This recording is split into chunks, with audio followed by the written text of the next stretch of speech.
So my special guest today is Maya Smart, and she is the author of a book called Reading for Our Lives, and it promotes literacy, which I'm always 100% for. And I think I learned everything, almost everything I did by reading and learning, and really pursuing reading. It really sparked my curiosity. So Maya, thanks so much for being here today. Thanks so much for having me. I'm excited to chat. Yes, and tell us the full title because I know there's a subtitle also. It's Reading for Our Lives. Reading for Our Lives, a literacy action plan from birth to six. And I started with birth just to get people thinking about reading and literacy, even in the years long before formal school starts. Yes, yes. Well, I know my mom always wanted me to read, and she started teaching me for when I was 2 years old. And I think that's why I just kept reading voraciously. And to this day, I'm still a voracious reader. I love to read. So that's definitely a good plan. So tell us, like in the book, do you have tips for families, for people as far as, how to get their kids interested in reading? Yes, just like you described that interaction with your mom and conversation and her teaching you from a very young age. Those are some of the things that I describe in the book. I really encourage parents to spend a lot of time in the time they already spend with their child and Mhm. everyday moments like cooking and cleaning and changing diapers and getting ready for bed, just to find ways to weave literacy and language into that, even when there isn't a book in hand.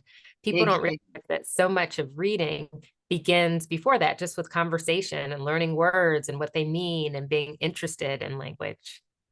Exactly. Yes, you're absolutely right. I think people think reading, okay, so you have to have a book in front of you, but you're absolutely right. We were just discussing before we started recording that even recipes, like if you just mentioned, do cooking, you can teach kids how to read a recipe.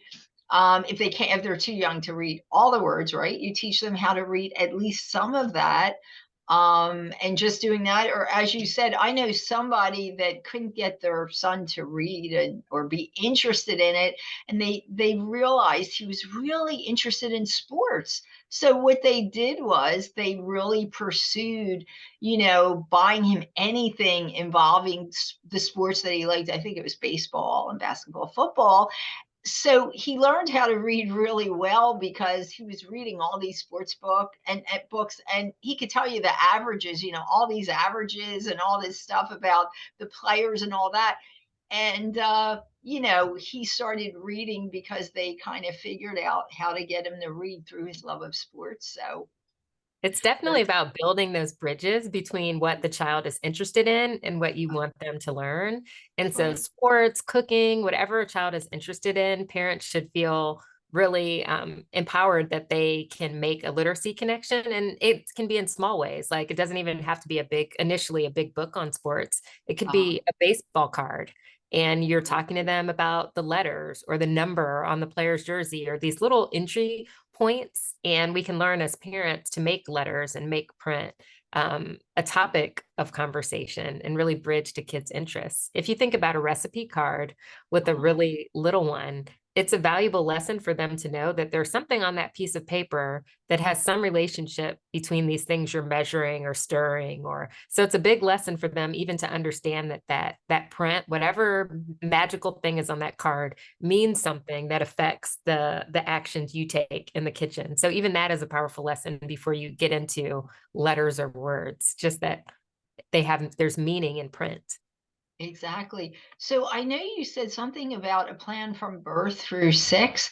What do what do people do, like, before let's say somebody is one or even two? What are some of the tips you would give someone? So for parents of really young children, I encourage them to just talk.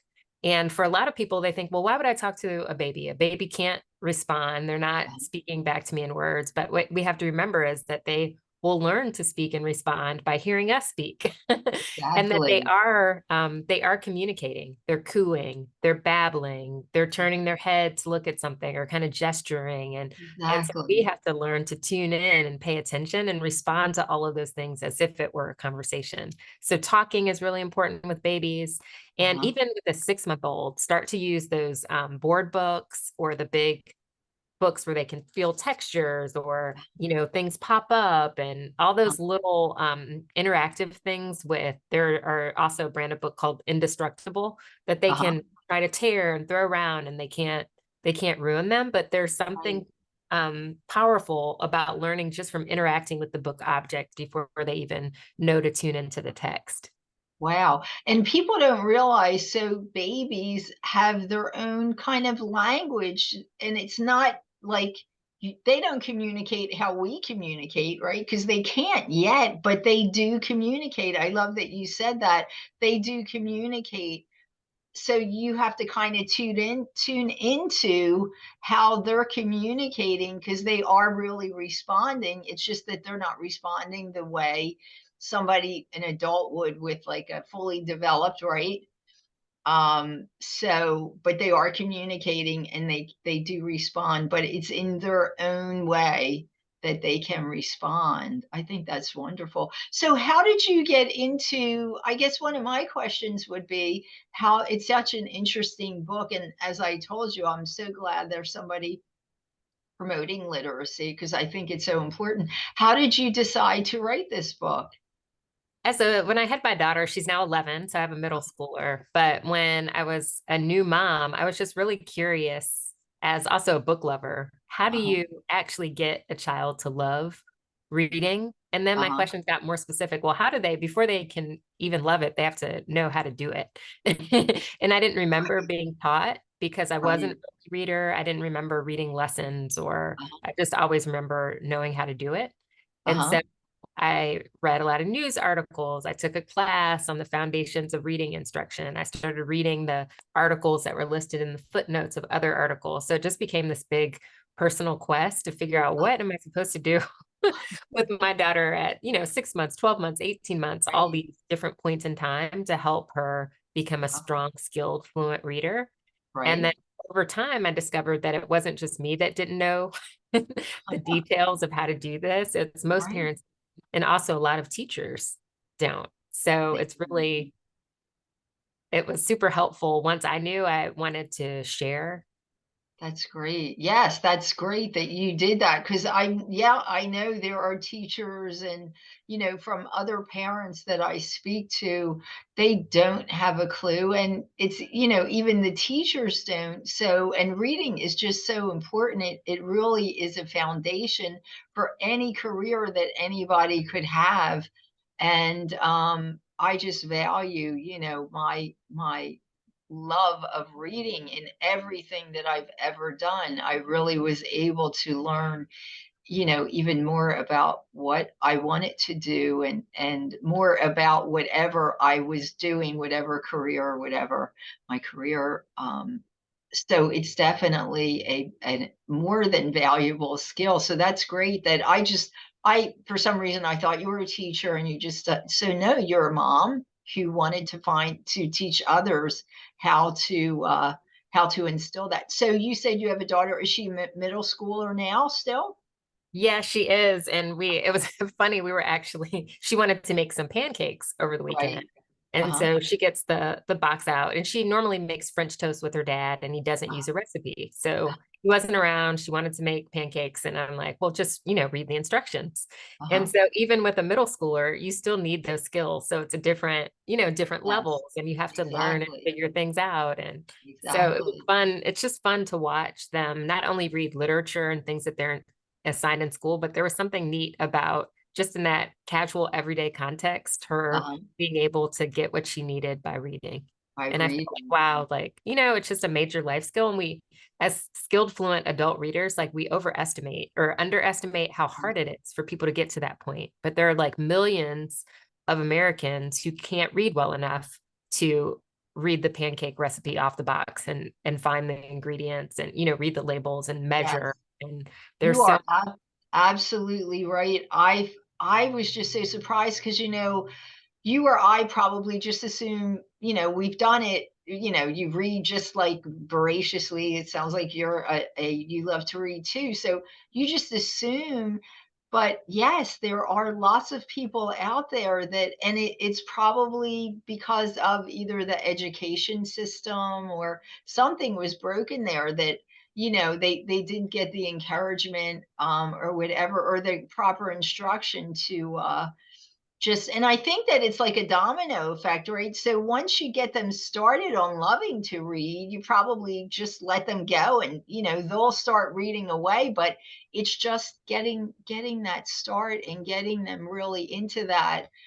And it's definitely, I mean, the younger that you would start getting into something, their minds are like sponges when they're young, or so they can pretty much. There's so much brain development that happens in those first few years. Exactly. So it's much easier to do it then, but if someone does not have that skill, definitely I would recommend pursuing, that. But yeah, it's frightening, and I never really realized it until the last few years, and it's really a shame.